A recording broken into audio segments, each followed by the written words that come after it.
The Bank of Korea is again keeping its benchmark interest rate of 0.5%. It's also sticking with its economic growth outlook for this year at 4%.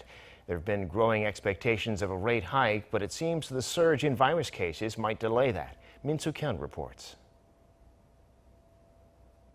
South Korea's central bank has kept its benchmark interest rate unchanged at a record low of 0.5%.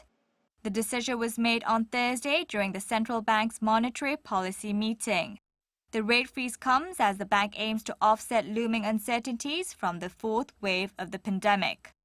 The Bank of Korea cut its key interest rate to a record low 0.5% in May last year. Since then, the rate has been left untouched for over a year. Some analysts had expected policymakers to start raising interest rates by the second quarter of this year over rising property prices and household debt. But the central bank believes it's too early to discuss a change in monetary policy.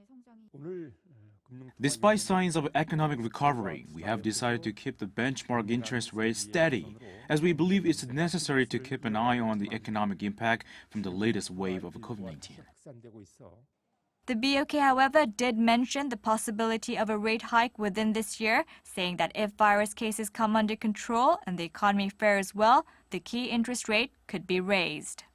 The central bank also kept South Korea's economic outlook for this year unchanged. It projected a 4% growth in GDP for 2021, the same as the previous forecast made in May. This follows strong exports and facility investment and improving employment figures. When it comes to consumer price inflation, the central bank expects it to hover in the lower to mid 2% range due to rising prices of petroleum products and agricultural, livestock, and fishery goods. Suk-hyen, Arirang News.